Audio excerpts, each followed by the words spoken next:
일어나셔서 오늘 말씀 봉독하시는 시간을 갖겠습니다. 오늘 말씀은 로마서 8장 4절입니다. 로마서 8장 4절 신약 페이지 249쪽입니다. 신약 페이지 249쪽 로마서 8장 4절부터 13절까지 저희 여러분 한 절씩 교독하시겠습니다. 신약 페이지 249쪽 우리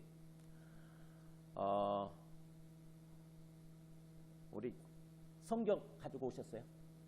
있으세요? 예. 성경 갖다 주세요. 우리 잘 모르시죠? 먼저 소개를 해드릴까?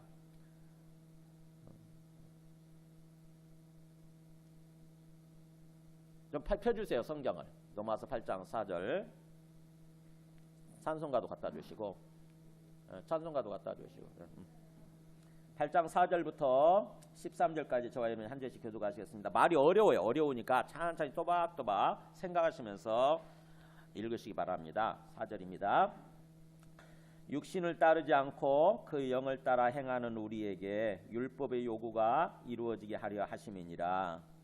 육신을 따르는 자는 육신의 일을, 영을 따르는 자는 영의 일을 생각하나니 육신의 생각은 사망이요 영의 생각은 생명과 평안이니라. 육신의 생각은 하나님과 원수가 되나니 이는 하나님의 법에 굴복하지 아니할 뿐 아니라 할 수도 없음이라. 육신에 있는 자들은 하나님을 기쁘시게 할 수 없느니라. 만일 너희 속에 하나님의 영이 거하시면 너희가 육신에 있지 아니하고 영에 있나니 누구든지 그리스도의 영이 없으면 그리스도의 사람이 아니라. 또 그리스도께서 너희 안에 계시면 몸은 죄로 말미암아 죽은 것이나 영은 의로 말미암아 살아있는 것이니라. 예수를 죽은 자 가운데서 살리신 이의 영이 너희 안에 거하시면 그리스도 예수를 죽은 자 가운데서 살리신 이가 너희 안에 거하시는 그의 영으로 말미암아 너희 죽을 몸도 살리시리라. 그러므로 형제들아 우리가 빚진 자로되 육신에게 져서 육신대로 살 것이 아니니라. 너희가 육신대로 살면 반드시 죽을 것이로되 영으로서 몸의 행실을 죽이면 살리니. 아멘. 앉으시겠습니다. 네, 우리 앉으세요. 네, 앉으세요. 우리 시민 형제 어머니세요.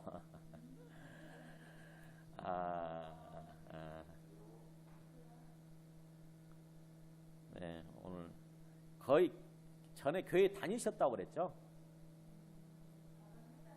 결혼하자마자 좀 다니시다가 지금 또 지금 이제 오랜만에 이렇게 교회에 나오신 거예요. 근데 하필이면 오늘 말씀이 굉장히 좀 어려운 말씀이라서 제가 조금 걱정이 됩니다. 그래도 한번 최대한 그 말씀을 한번 이해하려고 한번 해보세요. 성경 말씀을. 자, 오늘 말씀을 나누기 전에 제가 지난 시간에 보여드렸던 우리 그 조성모의 가시나무새 우리 좀 쉬시라고. 나를 내려놓으면 좀 쉴 수 있어요. 내 생각, 내 욕심을 다 내려놓고 그냥 주님께 맡기는 거예요. 완전히. 주님이 살아계시고 진정으로 나의 주인 되신다고 한다면은 뭔가 뜻이 계셔서 지금 상황을 허락하셨을 거고, 그리고 지금 상황을 통해서 우리를 다루시고 난 다음에는 우리 삶을 뭔가 행복한 삶으로 또 인도해 주실 거 아닙니까? 그걸 믿고 주님 앞에서 나를 내려놓고 주님의 때를 기다리는 거예요. 사실은요. 그래서 뭔가 좀 쉬시라고, 여러분의 영혼이 좀 마음 내려놓고 쉬시라고 이 찬양을 들려드렸습니다. 찬양이에요.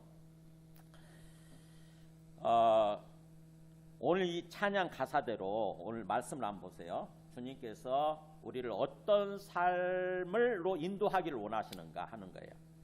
우리에게 뭘 주시고 어떤 삶으로 인도하기를 원하시는가. 우리 지난 시간 한번 다시 한번 복습해 보겠습니다. 지난 시간에 우리가 뭘 들었냐면은 우리가 예수님 믿으면 성령을 받는다고 그랬죠. 사도행전 2장 여기 38절 보면은 보세요. 베드로가 이르되, 설교의 결론이에요. 너희가 회개하여 각각 예수 그리스도의 이름으로 세례를 받고 죄 사함을 받으라. 그리하면 성령의 선물을 받으리니. 그러니까 우리가 예수 믿는다고 하는 것은 뭐냐? 예수 믿는다고 하는 것은 이거 회개가 일단 회개를 해야 돼요. 죄를 회개하는 거죠. 우리 죄를 회개하고 그래서 예수 그리스도 이름으로 세례받는다 그 말은 예수를 그리스도로 믿고 사람들 앞에서 세례받는 거죠. 내가 이제 예수님 믿겠습니다. 예수님을 주와 그리스도로 믿겠습니다라고 사람들 앞에서 고백하고 일종의 선포하는 거예요. 그게 세례받는 거예요. 그러면은 하나님이 그동안 우리가 저지른 모든 죄들을 다 용서해 주시는 거죠.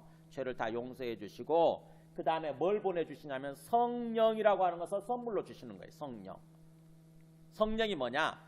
거룩한 영이란 뜻이고 거룩한 영. 즉 다시 말하면 하나님의 영을 가리키는 거예요. 우리 인간에게 영이 있듯이 우리 인간은 영적 존재거든요. 우리 인간에게 영이 있듯이 하나님에게 영이 있는데 그 하나님의 영을 성령이라고 그래요. 우리가 예수님을 믿는다고 마음속에 결심을 하고 고백을 했더니 하나님이 성령을 우리 마음에 보내주시는 거예요. 하나님의 영을 우리 안에 보내주시는 거죠. 그게 중요해요. 그래서 예수님 믿으면 모두가 성령을 받게 돼 있고 성령을 받아야만 되는 거죠. 그래서 성령을 받아서 그 다음부터는 이제 성령의 인도하심을 따라서 삶을 사는 거예요. 그게 신앙생활이에요. 그래서 그것이 바로 구원받는 건데 여기서 보면 이렇게 얘기하죠. 너희가 이 패역한 세대에서 구원을 받으라 이렇게 결론 짓잖아요.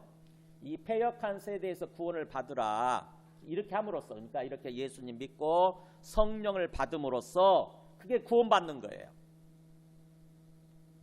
구원받는다고 하는 것은 뭐냐? 이 패역한 세대, 이 패역이란 말이 우리가 평소 쓰는 말은 반역이란 말이에요. 반역. 즉 다시 말하면 우리가 하나님을 향해서 일종의 반역했다는 거죠.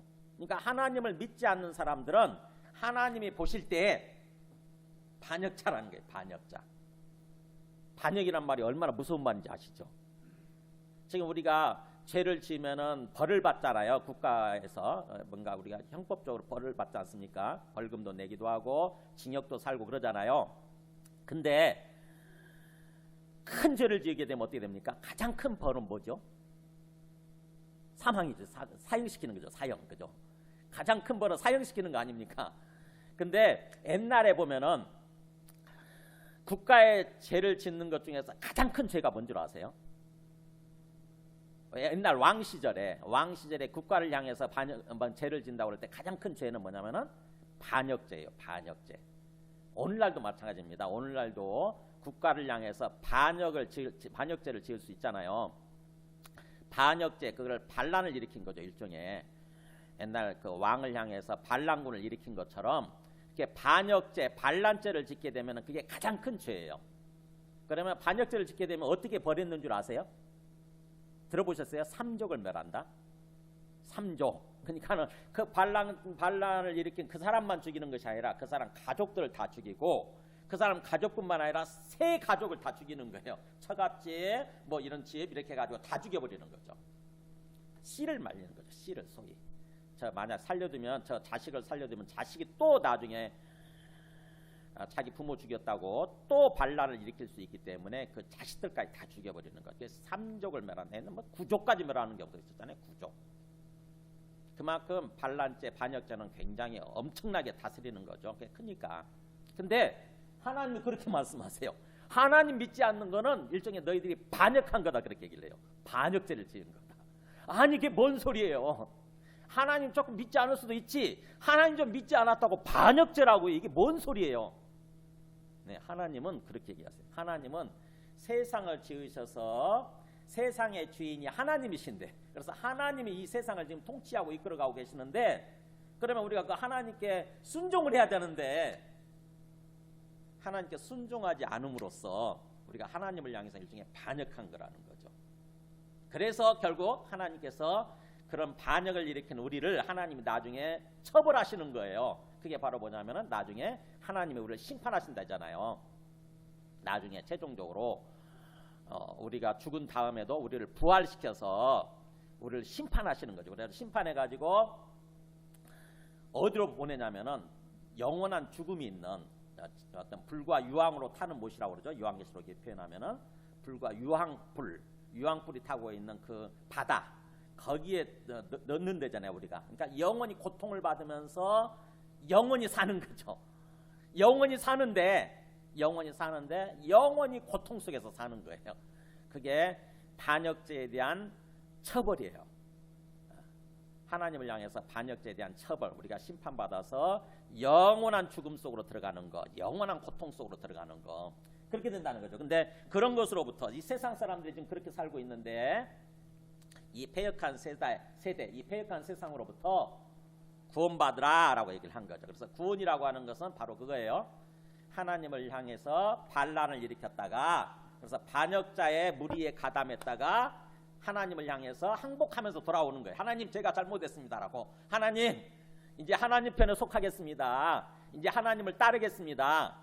하나님이 세상의 주인이시니까 하는 거, 그게 구원받는 거예요. 즉 우리 심령이, 우리 영혼이 마귀에게 속해 있다가 하나님께로 속하게 되는 거. 그 다음부터는 이제 하나님을 따라서 사는 거죠.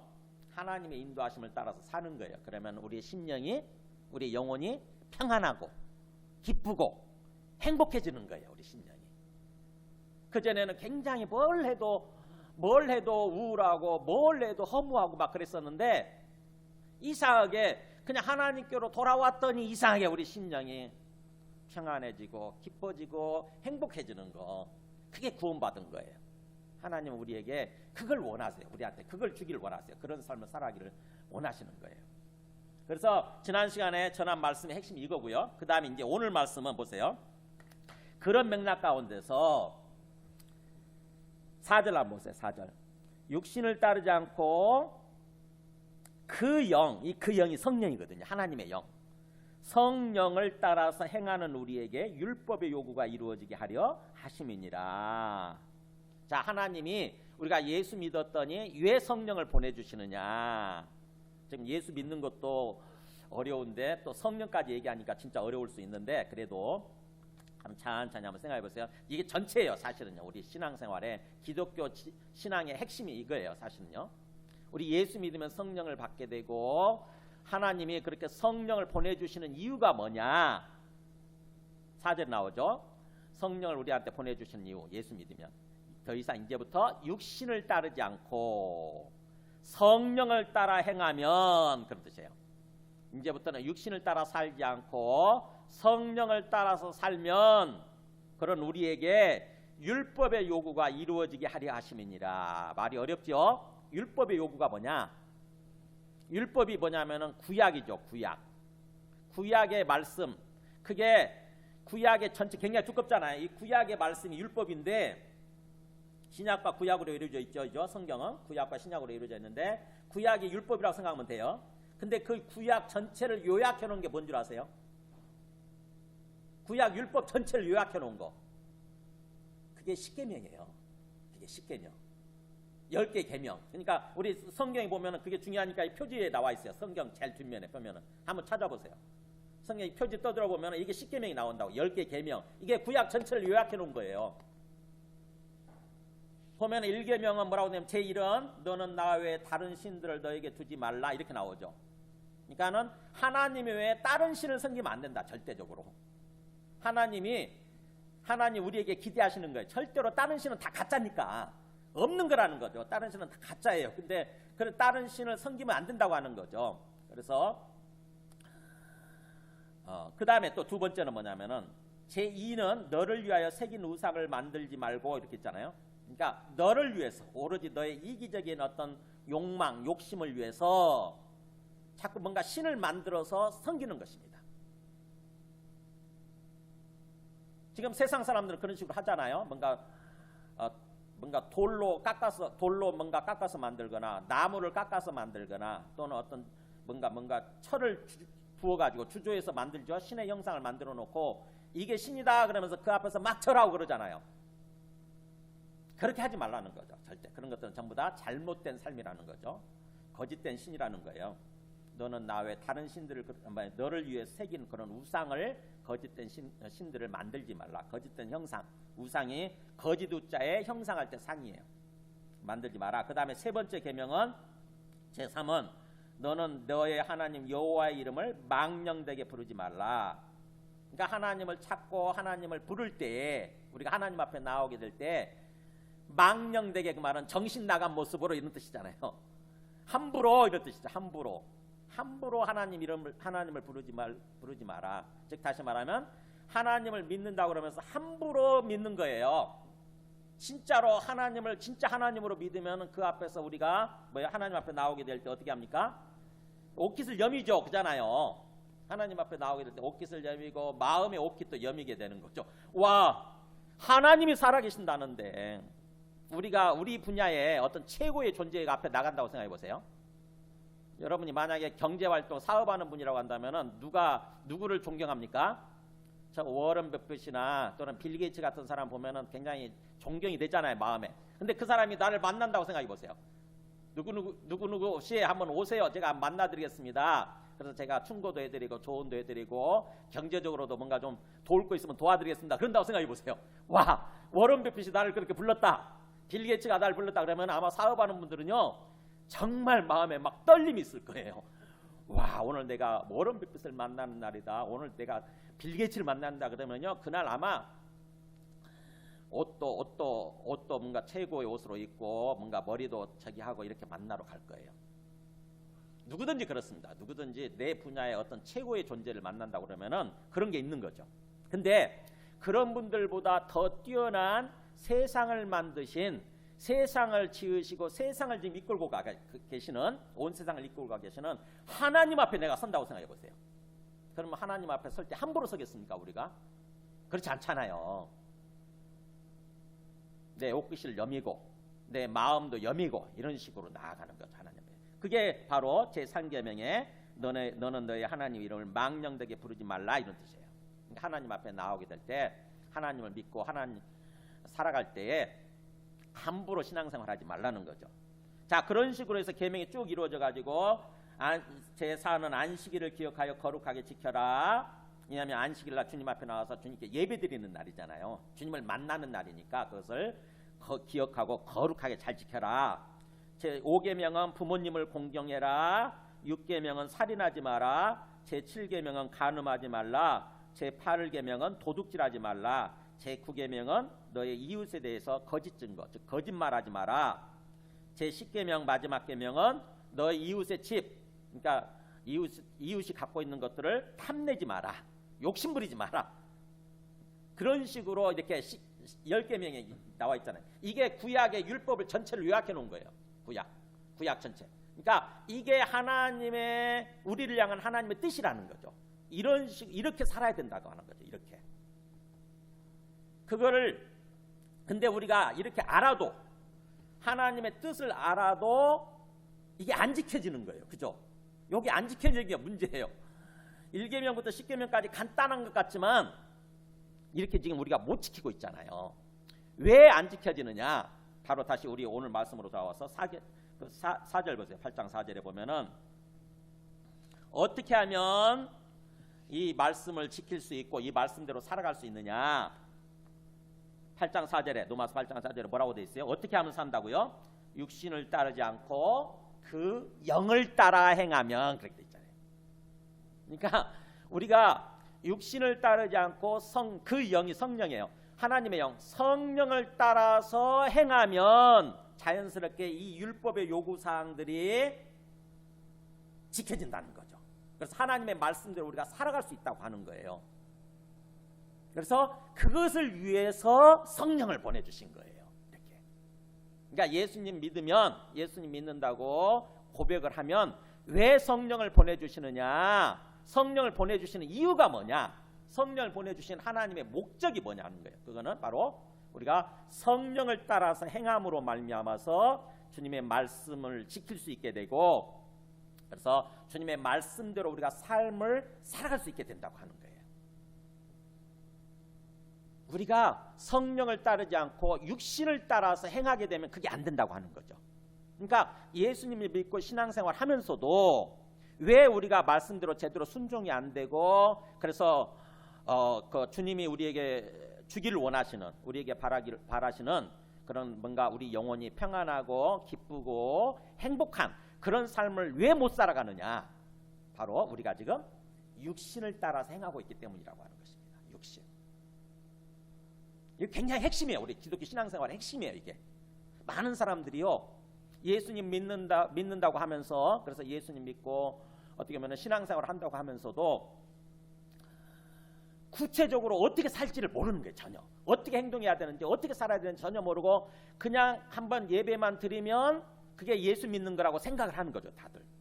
근데 그런데도 불구하고 그 심령이, 그렇게 예수 믿고 예배를 드린데도 불구하고 그 심령이 평안함이 없고 기쁨이 없어요.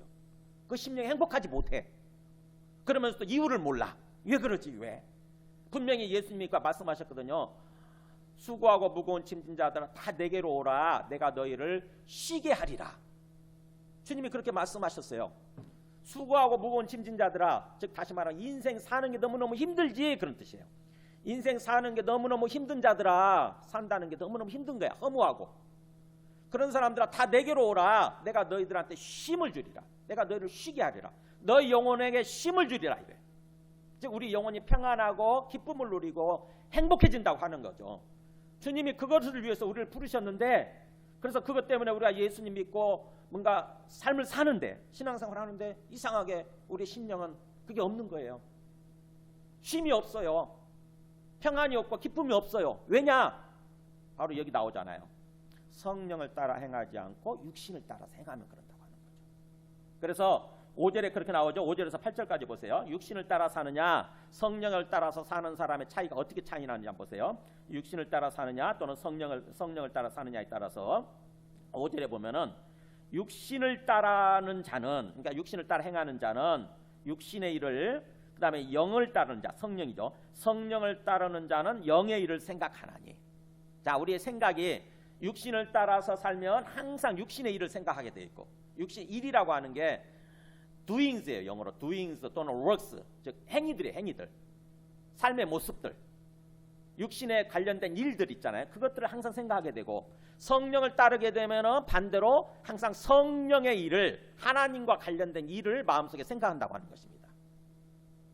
그러니까 우리의 생각이 달라진다고 하는 거죠. 육신을 따라 행하느냐 성령을 따라 사느냐에 따라서 우리의 생각이 달라지게 돼 있고, 그 다음에 그 생각에 따라서 또 어떻게 달라지느냐, 삶이 6절에 보면은 육신의 생각을 하는 사람은 바로 사망이요, 반대로 영의 생각을 하는 사람은 결국 생명과 평안이니라. 그러니까 우리가 예수님을 믿고 삶을 산다고 그러면서도 계속해서 성령을 따라 살지 않고 육신을 따라 살면서 육신의 생각으로 가득한 사람들은 결국 사망이 온다고 하는 것입니다. 죽음, 사망, 영적 사망을 말해요. 영적 사망. 하나님과의 관계가 끊어져 버리는 거예요.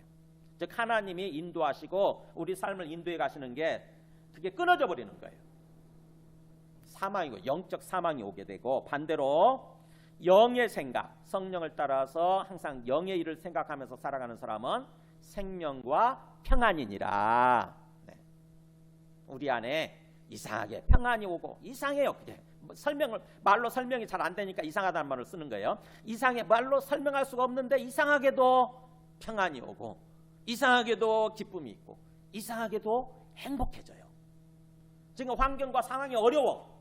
그래서 환경과 상황이 어려워서 굉장히 뭔가 힘들 수밖에 없는데도 불구하고 이상하게 성령의 인도를 따르면 우리 마음이 평안해지고, 우리 마음에 기쁨이 오고, 우리 마음이 행복해지는 거예요. 이게 놀라운 영적 세계의 비밀이에요. 이게 영적 세계의 비밀. 그러면서 영의 생각은 생명으로 또 충만하게 된다고 하죠. 이 생명이 바로 뭐냐? 바로 이게 말하는 영생이라고 하는 거예요. 생명. 육체의 생명이 아니라 하나님의 생명을 말하는 거고, 요한복음에서 말씀하는 영생, 영적 생명이에요. 영적 생명. 즉 하나님과 교제하면서 하나님과 함께 동행할 수 있는, 동행하게 되는 그런 생명, 그 생명으로 충만하게 된다고 하는 거죠. 우리 심령이. 그러면서 7절 계속 보세요. 그렇게 육신의 생각은 결국 하나님과 원수가 되나니 이는 하나님의 법에 굴복하지 아니할 뿐 아니라 할 수도 없습니다. 그렇게 육신을 따라서 계속 육신의 생각을 하면서 삶을 살아가게 되면은 하나님과의 관계에 있어서 어떻게 되냐면은 원수가 된다고 하는 것입니다. 여러분 인간관계에 있어서 원수 맺어본 적 있으세요? 그런 사람 있잖아요. 어떤 사람이 정말 죽도록 싫은 경우 있죠. 그죠? 죽도록 싫고 미운 경우 있잖아요. 그게 서로 원수된 관계예요. 내가 어떤 사람이 있는데 어떤 사람을 사랑하지 못하고 그 사람이 하는 짓이 너무 싫어가지고 그 사람에 대해서 정말 싫어하고 미워하고 그 다음에 그 사람에 대해서 뭔가 잔뜩 화가 나 있고 그런 상태로 한번 생각해 보세요. 그러면은 그 사람이 나를 볼 때마다 평안을 누릴까요? 어떨까요? 아마 나를 보자마자 그 사람도 싫을 거예요. 그 사람도 마음이 편안하지 않고 그럴 거예요. 근데 하나님과의 관계에서 지금 그런 상태라고 생각해 보세요. 하나님과의 관계에서 우리가 하나님의 원수되어 있다? 그러면 생각해 보세요. 우리가 하나님을 생각할 때마다 내 마음속에 어떤 생각이 들겠어요? 편안하지 않습니다. 그냥 하나님 무섭게만 느껴지고 하나님이 왜 그러는 거야 그러면서 뭐 나를 심판한다고 그러면서 하나님에 대해서 막 싫어하게 되는 거죠. 그렇게 돼버리는 거예요. 그러니까 우리가 하나님이 보내주신 성령을 따라 살지 않음으로 말미암아서 그렇게 된 건데 우리는 그걸 생각하지 않죠. 그냥 일방적으로 생각하는 거예요. 내 입장에서만. 뭐 하나님이 나를 왜 그렇게 싫어하시는 거야? 하나님이 왜 나를 심판하신다는 거야? 그러면서 하나님을 향해 더욱더 하나님과 멀어지게 되는 거죠. 그래서 하나님과 그렇게 육신의 생각은 육신을 따라서 사는 그 삶은 하나님과 원수가 되나니 하나님의 법에 굴복하지 아니할 뿐 아니라 네, 육신을 따라 살게 되면요 하나님의 법, 하나님의 말씀이죠. 하나님의 말씀에 순종하지 않을 뿐만 아니라 할 수도 없다. 네, 육신을 따라 살게 되면요 하나님 말씀에 순종하기 싫어져요. 이상하게 싫어집니다. 하나님 말씀이 싫어져요. 그냥 듣기도 싫어. 그리고 하나님 자체가 싫다고. 그리고 뭔가 말씀을 듣고 나서 내 한번 의지로 그래 한번 순종해 볼까 이런 생각을 하는데 그 순종하려고 하는데 순종이 안 돼요. 참 신기해요. 이상해. 아주 쉬운 일인데도 불구하고 하나님 말씀에 순종이 안 된다고. 육신을 따라 살게 되면요. 하나님이 우리에게 붙여주신 영혼들 있잖아요. 그 사람 사랑해라 이렇게 말씀하신다고. 근데 사랑하는 거 사실은 어떻게 보면 쉽게 생각하면 쉬운 거잖아요. 그 사람을 뭔가 인정해주고 그 사람을 존중해주고 그 사람 같이 있을 때 뭔가 내가 자판기 커피 한 잔이라도 빼서 그 사람 같이 얘기 나누고 그 사람 들어주고 하면 되는 거 아닙니까? 그게 사랑하는 거고 그 사람 말씀에 순종하는 거잖아요. 근데 그게 싫어져요. 그게 안 됩니다. 순종이 안 돼요. 절대로. 놀라운 영적 세계의 비밀이에요. 그게. 그러니까 육신을 따라 살게 되면 하나님의 말씀에 순종이 안 되고 순종하기 싫고 그렇게 되는 거예요. 그러면서 결국 8절 나오죠. 8절 보면은 육신에 있는 자들은 즉 육신 안에 있는 자, 즉 다시 말하면 육신의 지배권 하에 있는 자들은 그런 뜻이에요. 육신의 지배를 받으면서 삶을 사는 자들은 결국 하나님을 기쁘시게 할 수 없느니라. 네. 하나님이 기뻐하시는 삶, 우리를 보시면서 하나님이 이뻐하시고 귀하게 여기시고 사랑스러워하시고 그래서 하나님이 기뻐하시는 삶을 살아야 우리 심령이 평안하고 기쁘고 행복하고 그러면서 우리 삶이 형통한 그런 삶을 살아갈 수 있게 되는 건데 그렇게 안 된다고 하는 거죠. 그러니까 우리는 결국 육신의 지배를 받느냐 아니면 성령의 지배를 받느냐 하는 건데 기본적으로 우리는 육신을 따라 살아갈 수도 있고 성령을 따라 살아갈 수 있는 거죠. 중요한 것은 성령을 따라서 살아라 하는 것이 주님의 성령을 보내주신 하나님의 뜻이라고 하는 것입니다. 그래서 성령을 보내주신 이유는 바로 우리한테 예수 믿으면 우리 모두가 성령을 받아야만 돼요. 그렇게 성령을 받는 이유는 이제 육신이 아니라 성령을 따라 삶을 삶으로써 하나님의 뜻에 순종하고 그럼으로써 우리가 생명과 평안을 충만히 누리는 그런 삶을 살라고 하는 것, 그게 하나님의 뜻이라고 하는 것입니다. 그러니까 우리가 예수님 믿고 성령 받았어요? 그러면 성령 받은 거는 뭐예요? 이제 성령을 따라서 삶을 살아야 된다고 하는 거죠. 더 이상 성령을 받아놓고도 육신을 따라서 살면 안 된다고 하는 거예요. 하나님의 성령을 보내주신 하나님의 메시지예요, 그게. 그래서 우리가 구약시대 때도 성령이 있었다는 거 아세요? 구약 시대 때도 성령이 있었어요. 근데 우리 그러면 신약 시대에 성령을 받은 우리하고 뭐가 차이 나느냐? 구약 시대 때도 성령을 받은 사람들이 있었는데 어떤 일이 벌어졌느냐? 사무엘상 이거 보세요. 여기 보면은 사울이라는 사람이 나와요. 여호와의 영이 사울에게서 떠나고 여호와께서 부르시는 악령이 그를 번뇌하게 한지라. 그러니까 구약 시대 때도 우리 보면은 이 사울 같은 사람, 사울이 뭐야? 왕이었잖아요. 왕. 그죠? 그러니까는 옛날 왕이나 또는 제사장이나 선지자나 이런 특별한 사람들은 성령을 받았어요. 모두가 성령을 받은 게 아니고 구약 시대 때는 특별한 사람들, 왕, 선지자, 제사장 이런 특별한 사람들만 성령을 받고, 그것도 성령이 계속 있는 것이 아니라 무한정 계속 그 사람한테 머물러 있는 것이 아니라 그 사람이 죄를 짓게 되면 성령이 떠나버리는 거예요. 사울이 죄를 지은 거예요. 사울이 죄를 지으니까 여호와의 영이, 성령이 나오잖아요. 이게 여호와의 영이 성령이거든요. 성령이 사울에게서 떠나버린 것입니다. 성령이 떠나니까 어떤 일이 벌어지느냐? 반대로 이제 여호와께서 보시는 악령이죠. 이 악령, 성령이 아니라 악령, 악한 영이 그를 번뇌하게 한지라. 네. 성령이, 하나님의 영이 떠나니까 그 대신에 악한 영, 마귀의 영이, 악한 영, 마귀의 영이 그 사람 사울의 마음을 지배해 가지고 그렇게 살아가는 거예요. 마귀한테 장악이 된 거죠. 그 심령이. 그러다 보니까는 사울이요, 다윗이라는 사람 있잖아요. 다윗이라는 사람이 자기보다 잘 나가는 거예요. 사람들로부터 막 인기를 얻고 막 부각이 되는 거죠. 그러니까는 마음에 질투하는 마음이 생겨가지고 다윗을 못 견디는 거예요. 다윗을 저놈 죽여버려야 되겠다 해가지고는 자기 옆에 있는 창을 가지고 다윗을 향해서 막 던져요. 다윗을 맞추고 다윗이 피해요. 그거를. 그냥 그런 모습으로 살아가는 거죠. 그게 구약 시대 때의 모습이에요. 성령이 특별한 사람한테 주어졌지만 임시적으로 주어지게 되고 죄를 짓게 되면 떠나버리는 거. 그러나 이제 우리 신약 시대 때 우리는 어떤 존재냐? 그 사도행전 2장 17절 보면은 보세요.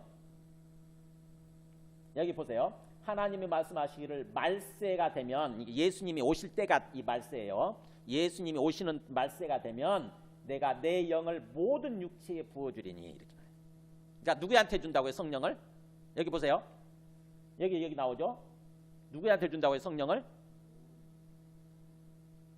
네. 옛날에는 특별한 사람들한테 줬다고 그랬죠. 근데 지금은 신약 시대 때는 예수님을 믿기만 하면, 예수님을 믿겠다고 고백만 하면 모든 사람한테 성령이 주어진다는 거예요. 모든 사람한테. 그러니까는 옛날 구약 시대 사람들 입장에서 보면 우리는 엄청난 존재들인 거예요. 사실은요. 엄청난 특혜를 누리는 사람들이구나. 정말 특권을 누리는 사람들이구나. 하나님으로부터. 그런 사람들인 거죠, 우리는. 그래서 보면 여기 나오잖아요. 너희 자녀들은 성령을 받게 되면 예언할 거고, 너희 젊은이들도 성령을 받게 되면 환상을 보고, 너희 늙은이들도 성령을 받게 되면 꿈을 꾸리라. 그러니까 어린아이들, 젊은이들, 늙은이들 상관이 없이 모두가, 누구나 예수만 믿게 되면 성령을 받는 거. 그런 존재, 그런 시대라고 하는 것입니다. 즉 신약 시대 때는. 그러면서 또 그 성령을 받게 되면 성령이 어떻게 또 우리가 죄를 짓게 되면 떠나느냐? 요한복음 14장 16절 보세요. 16절 보면은 보세요. 전에는 떠났다고 그랬죠. 죄를 짓게 되면. 근데 지금 보세요. 내가 아버지께 구하겠으니, 그가, 하나님 아버지께서, 예수님이 하시는 말씀이에요. 내가 하늘에 올라가게 되면 하나님 아버지께 요청하겠다, 구하겠다 그래가지고 하나님 아버지께 요청을 해서 구해서 요구해서, 그가, 하나님 아버지께서 또 다른 보혜사, 이게 성령이에요. 또 다른 보혜사를 너희에게 주사, 여기 나오죠. 뭐라고 됐습니까? 영원토록 너희와 함께 있게 하리니. 전에는 성령을 받았어도 잠시 머물렀다가 죄를 짓게 되면 떠나버렸는데, 이제 신약시대 때 우리는 뭐예요? 성령이 오시게 되면은 떠나는 것이 아니라 영원히 함께 계신다고 하는 것입니다. 그러니까 얼마나 혜택을 누리는 거예요, 우리는요. 우리가 실수할 수 있잖아요. 예수님 믿고 나서도 죄를 짓고 좀 실수할 때 있지 않습니까? 근데도 불구하고 성령은 떠나시지 않는다는 거죠. 성령은 떠나시지 않고 영원토록 하루 24시간 내내, 그리고 일평생 내내 우리 안에 우리와 함께 계신다고 하는 것입니다. 그러니까 우리가 얼마나 특권층이냐고요. 얼마나 특권을 누리고 있냐고요, 성령. 그래서 보세요. 성령이 오시게 되면 그는 너희와 함께 거하시며 또 너희 속에 계시겠습니다.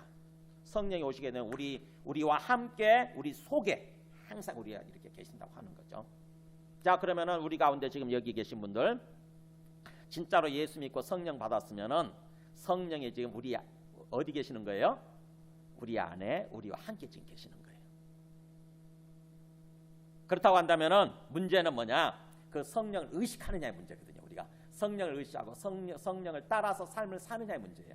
그래서 그 다음 말씀 보세요. 우리 기본적으로 기독교인들은 성령을 받아서 어떤 삶을 사는 존재들이냐. 그게 9절부터 11절까지 얘기해요.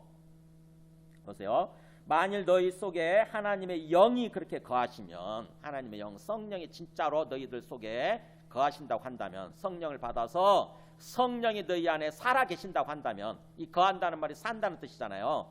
마치 집에서 거주하는 것처럼 하나님의 영이 우리 마음을 거주지로 삼는 거예요. 우리 마음을 집으로 삼고 우리 마음 속에서 성령이 살아계신다고 하는 것입니다. 진짜로 너희가 그렇게 한다고 한다면은 그런 뜻이에요. 그게 원래 우리 말에는 참으로란 말이 빠져 있는데 원래 원문을 그대로 제대로 번역하면 만일 참으로 이렇게 됩니다. 만일 참으로 너희 속에 하나님의 영이 그렇게 거에 살아계신다고 한다면 그러면 너희는 이제 너희가 육신에 있지 않고, 즉 육신의 지배권하에 있지 않고 영에 있나니, 영의 지배권하에 있다. 그러니까 주인이 누구냐면은 육신이 아니라 성령이 우리의 주인이 되셔서 성령의 통치권, 성령의 지배권하에 있다고 하는 거죠. 그래서 누구든지 그리스도의 영이 없으면 그리스도의 사람이 아니다. 하나님의 영은 곧 그리스도의 영인 거고, 그래서 하나님의 영을 받았다고 하는 것은 그리스도의 영을 받은 것이고, 그게 바로 그리스도의 사람, 즉 그리스도인이 됐다고 하는 것입니다. 우리 그리스도인 들어보셨어요? 그리스도인 한참 영어로 하면 뭐예요? 크리스찬이잖아요. 크리스찬이 그리스도인이고 한자말로 하면 기독교인이라는 뜻이에요. 기독교인. 그러니까 우리가 기독교인이 된다고 하는 것은 뭐예요? 그리스도의 영을 받아서 그리스도의 영이 안에 있는 사람, 이게 그리스도인이에요. 이게 기독교인이에요. 진정으로. 그래서 그렇게 되면 10절에 보세요.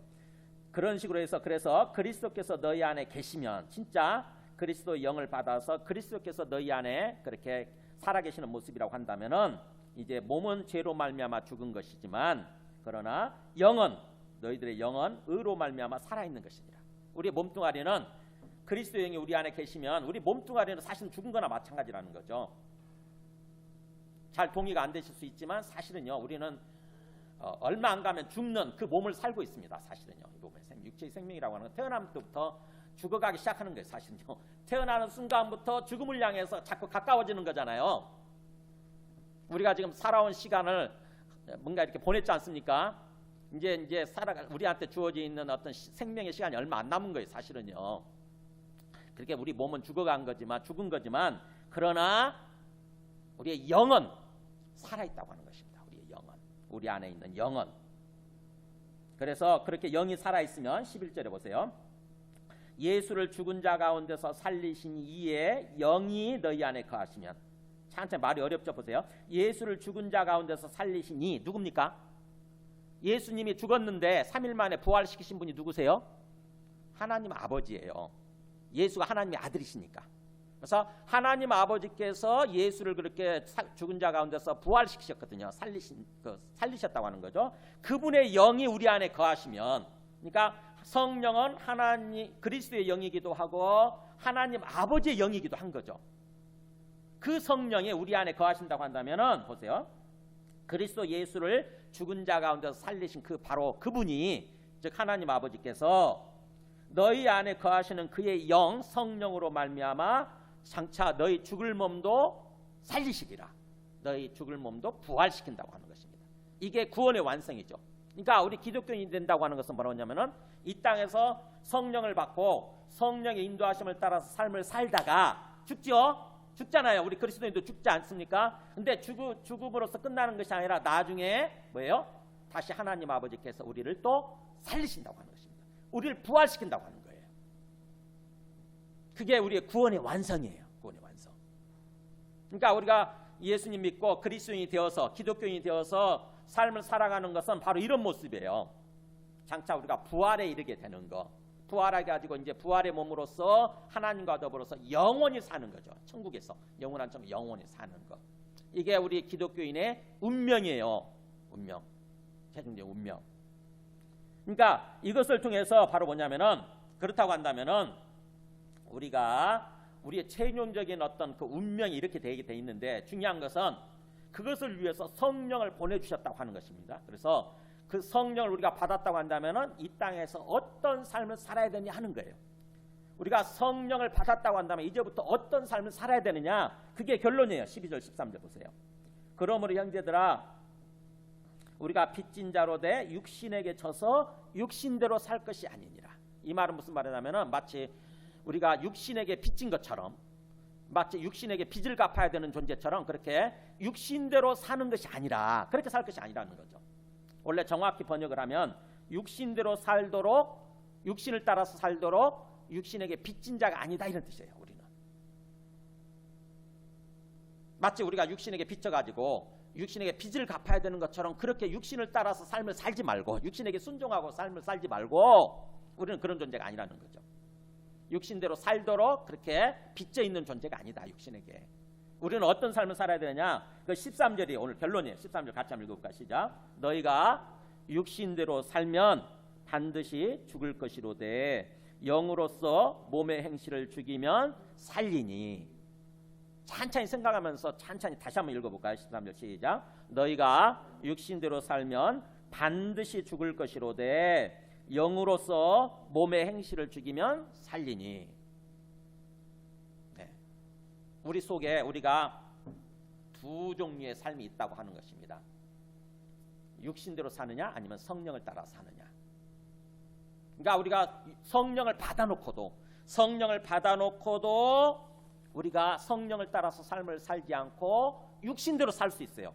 많은 기독교인들이 그렇게 삽니다. 많은 사람들이 뭐가 뭔지 모르고 신앙생활을 하기 때문에 그런 식으로 살아요. 분명히 예수 믿고 성령을 받았는데 성령을 받아놓고도 성령을 꽂아놓은 보릿자루처럼 한쪽에 팽개쳐놓고 성령이 있는지 없는지조차 모르는 거예요. 우리 마음속에 하나님의 영이 있는지 없는지조차 모르고 성령이 그딴 게 뭐라고 그러면서 그냥 내 속에 있는 육신을 따라서 삶을 사는 것입니다. 그 육신이 뭐라고 그랬어요? 육신이 말이 어려운데 우리 육체 고깃덩어리를 가리키는 것이 아니라 우리 고깃덩어리 속에 숨겨져 있는 인간적인 욕망, 인간적인 생각, 이게 육신이에요. 인간적인 욕망, 인간적인 생각, 이게 육신입니다. 사르크스라고 하는 아주 중요한 핵심 단어예요. 우리 기독교 신앙을 얘기하는 데 있어서 핵심 단어. 즉 일종의 영입니다. 영, 육신의 영. 어떻게 보면 육신의 영. 육신이라고 하는 게 우리 육체에 깃들어져 있는 영적 힘이 영적인 거예요. 영적 힘. 그러니까 육신을 따라 사느냐 아니면 우리 안에 새롭게 들어오신 성령을 따라 사느냐 하는 거죠. 만일 우리가 성령을 받아놓고도 성령대로 살지 않고 육신을 따라 살게 되면 어떻게 된다고요? 반드시 죽는다. 반드시. 죽을 수도 있다. 죽을지도 모른다가 아니라 반드시 죽는다고 하는 것입니다. 100%예요. 확률 100%. 예외가 없다고 하는 거죠. 그러니까 얼마나 중요합니까 이게. 그잖아요. 우리가 육신대로 살면 절대로 안 되는 이유죠. 육신대로 살면 반드시 죽는다는 거예요. 뭐가 죽느냐? 우리 영이 죽어버리는 거예요. 하나님과 교제하면서 하나님과 더불어서 참으로 행복한 삶을 살아갈 수 있었는데 우리 심령이 쉼을 누리면서 안식을 누리면서 평안하고 기쁘고 복된 행복한 삶을 살아갈 수 있었는데 그 영이 죽어버리는 것입니다. 반드시 죽을 것이로되. 영이 죽게 되면은 우리 몸이 죽고요. 그 다음에 우리 삶이 죽어요. 영이 죽으면 우리 안에 살려주신 그 영이 죽잖아요. 하나님과 영이라고 하는 것은 하나님과 교제할 수 있는 영이에요. 하나님과 교제하면서 하나님과 함께 동행할 수 있는 그건데 그게 죽어버리게 되면은 그럼 하나님과의 관계가 끊어지지 않습니까? 그럼 사망이죠. 영적 죽음. 하나님과 관계가 끊어져 버리는 거. 그렇게 되면은 이제 그야말로 오로지 내 어떤 그 욕망을 따라서 육신의 욕망, 육신의 생각을 따라서 이제 삶을 살겠지요. 그렇게 되면은 결국은 우리가 죄를 짓게 되고 그 죄로 말미암아서 우리 안에 이제 죽음이 찾아오죠. 그래서 우리 몸이 죽고 우리 몸에 각종 질병이 막 찾아오고 그다음에 우리 삶이 죽어요. 우리 가정도 죽습니다. 우리 삶에 죽음이 찾아오고요. 우리 가정에 죽음이 찾아오고요. 그래서 그렇게 되지 않도록 육신을 따라 살면 안 된다고 하는 거죠. 반드시 성령을 따라서, 그래서 성령으로서 몸의 행실을 죽이면, 이 죄악된 행실이죠. 죄를 범하려고 하는 그런 죄악된 행실들을 성령을 따라 행함으로써 죽이는 것입니다. 그렇게 되면 산다고 하는 거죠. 그렇게 되면 살아요. 우리 영이 살아나고, 그러면 우리 심령이 살아나면서 우리 몸이 살아나고, 또 우리 삶이 살아나고, 우리의 가정이 살아나고, 삶이 살아나게 되는 거죠. 그래서 하나님께서 우리에게 성령을 보내주신 이유가 뭐라고요? 성령을 따라 삶을 살도록. 성령을 꼬다는 보리자루 취급하면 안 된다는 거죠. 근데 우리가 자칫하게 되면은 그동안 계속 성령을 모르잖아요. 성령을 모르고, 성령을 눈에 볼 수 있는 것도 아니고, 또 성령을 손에 이렇게 쥘 수 있는 것도 아니지 않습니까? 그러다 보니까는 영적인 거니까 이게 잘 모르다 보니까는 성령에 대해서 전혀 생각을 안 하고, 성령을 받아놓고도 꼬다는 보리자루 취급하고, 어디다 그냥 있는지 없는지조차 모르는 거죠. 그러면서 계속 육신을 따라 삶을 사는 게 몸에 배어 있어요. 우리는요. 그게 완전히 몸에 배어 있습니다. 그걸 찌들어 있다고 하잖아요. 완전히 육신에 짱같이 들어 있는 거죠. 우리 육신에 짱같이, 육신에 찌들어 있어요. 그러다 보니까 어느 순간에 우리가 다시 한번 성령을 무시하고 옛날 삶으로 자꾸 돌아가는 거예요. 그런 성경에 그런 사람들이 나옵니다. 우리 갈라디아서 3장 3절 보면은, 보세요. 한번 읽어볼까요? 너희가, 같이 읽습니다. 시작. 너희가 이같이 어리석으냐, 성령으로 시작하였다가 이제는 육체로 마치겠느냐. 이 육체는 육신이라는 뜻이고요. 아까 말한 우리 인간적인 욕망, 인간적인 생각. 여기 갈라디아서잖아요. 갈라디아 교회 사람들이 그런 식으로 신앙생활했어요. 이게 갈라디아 교회 사람들이 초대교회 때도 우리들 똑같은 거죠. 우리와 그들이 성령을 받았어요. 예수 믿고 성령을 받았는데 어느 순간에 성령을 무시해버리고 다시 옛날 삶으로 돌아간 거예요. 옛날 삶으로. 그러니까 굉장히 화가 나가지고 이렇게 책망하듯이 얘기하는 거죠. 너희가 이같이 어리석으냐, 그 말은 너희가 조금 쉽게 얘기하면 뭐예요? 너희가 그토록 어리석으냐, 그토록 지혜가 없고 그토록 멍청하냐, 이런 뜻입니다. 이게 좀 거칠게 말하면. 왜 그렇게 어리석으냐, 왜 그렇게 멍청하냐, 그러면서 성령으로 시작했다가 성령 받아서 성령에 입각한 삶, 하나님이 원하시는 그런 삶을 시작했다가 결국에는 다시 육체로 돌아가서, 육신으로 돌아가서 육신으로 마치겠다고, 그런 뜻이에요. 육신의 삶으로 마치려고 왜 그렇게 어리석으냐, 왜 그렇게 하나님의 뜻을 모르느냐 하는 거죠. 우리도 그러면 안 되는 거죠. 그죠? 우리도 예수 믿고 성령 받았으면 성령의 삶을 계속해서 살고, 뭔가 결국은 우리가 부활에 이르게 되고 어떤 그런 구원의 완성에 이르게 돼야 되는 거죠. 그래서 그 연장선상에서 갈라디아서 5장 16절 보면 이렇게 얘기합니다. 한번 같이 읽어볼까요? 16절 시작. 내가 이르노니 너희는 성령을 따라 행하라. 그리하면 육체의 욕심을 이루지 아니하리라. 내가 이르노니, 이런 말은 굉장히 강조하는 말이, 이런 말 안 하고도 할 수 있잖아요. 근데 굳이 하는 이유는 굉장히 강조하는 거예요. 이게 중요하기 때문에. 내가 분명히 말하노니, 그런 뜻이에요. 내가 분명히 말하노니 너희는 육신이 아닌 뭐예요? 성령을 따라 행하라. 성령을 따라 행동할 때, 실제 삶을 살아갈 때 항상 성령을 따라서 행동해라. 그러면 자연스럽게 육신의 욕망을 이루지 않게 될 거다. 자칫하게 되면 성령을 따라 행하지 않으면 육신의 욕망에 지배당해 가지고 우리가 뭐예요? 육신에 사로잡힌 삶, 그래서 결국 망하게 되는 어떤 사망의 삶, 죽음의 삶을 산다고 하는 거죠. 그러면서 여기 25절 같이 읽겠습니다. 25절 같이 시작. 만일 우리가 성령으로 살면 또한 성령으로 행할지니. 다시 한번 읽어볼까요? 시작. 만일 우리가 성령으로 살면 또한 성령으로 행할지니. 자, 우리가 성령으로 살고 있느냐, 성령을 모시고 우리 안에 성령이 지금 계시냐, 이거예요. 그렇게 살고 있으면 구체적으로 행동하는 데 있어서도 뭘로 행해라고요? 성령으로, 성령을 따라서. 이게 기독교 신앙생활의 핵심 진리예요. 기독교 신앙생활의 핵심 진리, 가장 핵심 진리예요. 가장 핵심 진리. 성령을 보내주신 이유가 뭐라고요? 성령을 따라서 행동하도록, 성령을 따라서 살도록. 만약에 예수님 믿고 성령 받았으면서도 계속해서 육신을 따라서 살게 되면 어떻게 됩니까? 그게 바로 종교인이라고 그래요. 그냥 종교인. 아무 생각 없이 습관적으로 행동하는 거죠. 습관적으로. 그냥 종교인. 진짜 참된 신앙인이 아니라 종교인이에요. 그건 의미가 없어요. 그건 의미가 없습니다. 우리 안에 평안도 없고요. 기쁨도 없어. 예수 믿어서 기쁨이 있어야 되는데 기쁨이 없어. 예수 믿어서 우리 마음이 편안해지고 뭔가 우리 삶이 행복해야 되는데 그게 없어요. 예수 믿는 것 믿는 거고 그냥 뭐야 우리 삶 사는 건 또 사는 거고 별 따로따로 구분이 돼버리는 거예요. 많은 사람들이 그렇게 살잖아요. 종교 활동을 하는 게 아니라 종교인으로 살아가는 거죠. 왜 그러느냐? 성령에 대해서 전혀 무지하기 때문에 그래요. 성령에 대해서 무지하고 성령을 따라 사는 삶이 전혀 훈련이 안 돼 있기 때문에 그냥 예수 믿는 거 별거야. 그냥 교회 다니면 되는 거고 예배 한 번씩 드려주면 되는 거고 그러면은 뭐 죽으면 지옥 간다더라. 죽으면 지옥 가지 않고 천국 간다더라. 이런 식으로 생각하는 거죠. 그렇지 않습니다. 기독교 신앙은 그게 아니에요. 하나님이 살아계시고 하나님이 정말 나에게 생명을 주신 나의 주인이라고 한다면은 하나님이 내 삶을 이끌어 가시는 그래서 나는 하나님과 함께 동행하는 그러면서 내 마음속에 평안이 있고 기쁨이 있고 우리가 행복한 그래서 나중에 영원한 생명에 이르는 정말 부활에 이르게 되는 그런 삶이 돼야 되는데 그걸 살지 못하는 거죠. 그래서 오늘 말씀을 통해서 주님께서 우리에게 주시고자 하는 말씀이 뭔지 천천히 생각해 보시기 바랍니다. 정말 나는 예수님 믿고 진짜 성령을 받은 사람인가? 그리고 또 성령을 받았으면서도 받았다고 한다면은 성령을 따라 사는 삶인가? 사는 삶을 살고 있는가? 아니면 성령을 받았지만 성령이 뭔지는 모르겠고 성령이 있는지 없는지조차 모르겠고 여전히 육신을 따라서 죄와 사망의 삶을 살고 있는 존재인가 하는 거죠.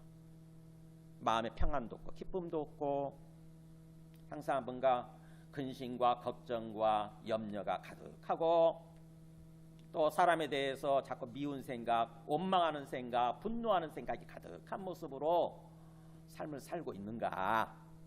정말 우울한 삶을 살고 있는가? 아니면 세상 사람들과는 다르게 이상하게 내 안에 평안이 있고 기쁨이 있는 삶을 살고 있는가 하는 거예요. 우리는요 성령을 받았으면서도 성령을 따라 사는 삶은 별개예요. 그렇기 때문에 우리가 깨어있지 않으면 그래서 구체적으로 성령을 따라서 행동하려고 노력하지 않으면 이게 안 되는 거죠. 저절로 되는 게 아니에요. 지배권 하에 있지만 9절에서 11절처럼 우리가 성령의 지배권 하에 있지만 그 성령의 지배를 받고 사는 삶은 다른 거예요. 북한이라는 나라가 우리 나라 땅덩이잖아요. 그죠? 우리나라 땅이에요. 그러다 보니까는 어떻게 보면 대한민국 대통령의 통치를 받아야 되는 땅 아닙니까? 그잖아요. 근데도 불구하고 거기에 지배권이 미치지 않잖아요. 통치권이 미치지 않잖아요. 왜요? 그들이 거부하니까. 그들이 거부하잖아요. 그들은 우리 대한민국 대통령의 지배권 통치를 받으려고 하는 것이 아니라 그들이 거부하고 김정은의 통치를 받고 살고 있잖아요. 지금 현재. 그러는 것처럼 우리 안에 성령이 들어오셔서 우리 마음이 성령의 지배권에 있지만 우리가 순종하지 않으면 성령께 순종하려고 하는 그런 어떤 의지가 없으면 성령의 통치가 미치지 않는 거예요. 우리 마음속에. 그래서 성령을 받은 것과 성령의 통치를 받으면서 살아가는 삶은 별개라고 하는 것, 다르다고 하는 것 기억하시기 바랍니다. 진정으로 내가 지금 성령을 따라 삶을 살고 있느냐. 어젯밤에 하나 제가 예를 들어드릴게요. 어제 이제 우리 여기서 가까운 교회 저쪽에 신봉동 어디 이마트 근방이에요. 이마트 근방에 큰 나무 교회라고 있는데 거기서 확진자가 나왔다는 거예요. 그러니까 제가 예민해지더라고. 그것도 13명이나 나왔대요.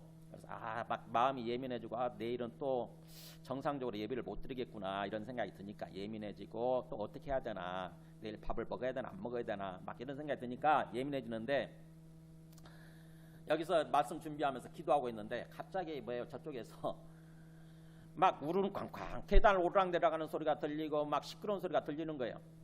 그러니까는 중학생인지 고등학생인지 그만한 여자아이 하나하고 남자아이 하나가 거기서 왔다 갔다 하면서 담배 피고 막 그러는 거예요. 떠들고.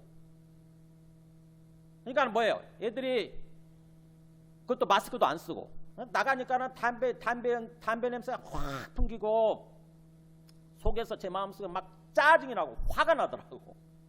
그래서 걔들 불렀어요. 불러가지고 야 니네들 너 어떤 애들이냐? 이건 뭐 학생이냐? 그랬더니 학교 안 다닌대. 뭐가 학교 안 다니? 거짓말하는 거지. 학교 안 다닌다. 그래서 니네 여기 왜 왔니? 그랬더니 놀러 왔대. 여기가 놀이터냐? 그러면서 니네들 왜 마스크도 안 쓰고 마스크 왜 안 써? 그러면서 그냥 놀러 왔다는 거예요. 그러면서 보니까는 제가 그랬어요. 지금 여기서 이 교회에서 멀지 않은 곳에 확진자가 나오고 그랬다. 만약 니네들이 무증상 확진자일 수도 있는데 무증상 감염자일 수도 있는데 만약 너희들에 의해서 이곳에 그 바이러스가 확산이 되고 그래서 여기서 만약 이 건물에서 확진자 한 명이라도 나오게 되면은 이 건물 다 문 닫는다. 그잖아요.